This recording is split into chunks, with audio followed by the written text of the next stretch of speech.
All right, what's up, guys? I got something pretty crazy to show you all today. So I just kind of like randomly stumbled upon this pretty incredible article from about 110 years ago that I found in a St. Louis, Missouri newspaper.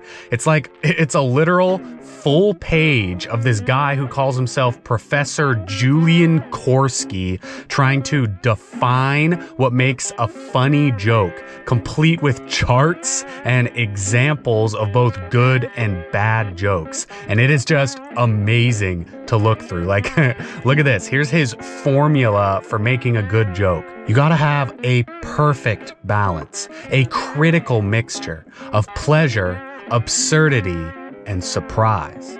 And according to the professor, you can actually use this formula to mathematically analyze how good a joke is. Like here, let me show you an example joke. So we got a scientist and a lady at a museum, and the scientist tells the lady that one of the dinosaurs here is an Atlantoichthyosaurus, and the lady goes, "Oh, wow, very interesting. Just one question though. How can you be so sure that that dinosaur was really called by such a weird name?" So, what do you think? Is that a good joke?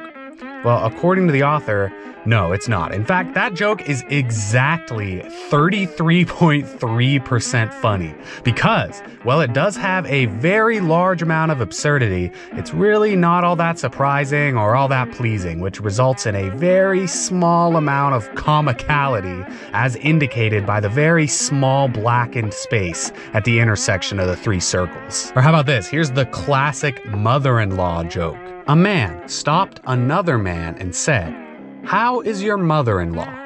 "Why," said the second man, "she is dead." "Ah," said the first man sympathetically. "What complaint?" "No complaint. Everybody's satisfied," replied his friend. Did you laugh at that? Well, guess what? This joke is again explicitly not funny. And here's why.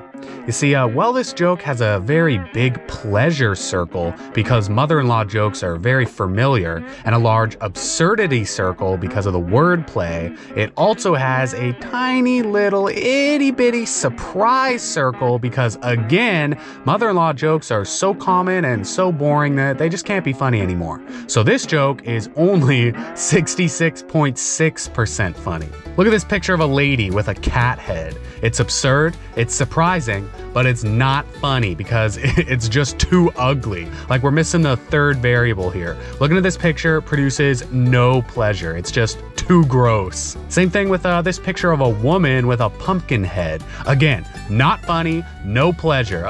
Apparently the professor showed this picture to 6,000 people and they all said that it was ugly. Can you even imagine like going to participate in some kind of like funny joke study and then the guy running the study just hands you this picture of a lady with a pumpkin head and asks you if you think that's a funny joke? But okay, I'm getting pretty sick of all these like failed, unfunny jokes. Why don't we check out a couple of genuine, certified, mathematically proven, laugh out loud, funny jokes, because the professor actually includes a few examples of good jokes here, so we can, you know, like kind of get the picture of what he's talking about. So this first joke, the professor promises, it'll have you looking like this. It is a perfect balance of the three components of comedy. A 100% fine standard joke. And here it is. So the car is about to drive over a dude, but then it flips up both halves of itself to dodge the guy. According to the author, this joke is perfectly absurd because of the way the car works, perfectly surprising because you would never see that kind of contraption coming, and perfectly pleasurable because the guy in the road did not get run over. And honestly, who can argue with him? That's a pretty convincing argument if you ask me. But okay, before we go, I want to show you one more joke. And as I read this one, just keep in mind that our author considers this another 100% perfect joke. A man asked a Kentucky colonel whether there are any other cures for snake bite besides whiskey. "Who cares whether there are or not?" asked the Kentuckian. And that's it. There you go, 1911's most mathematically perfect joke.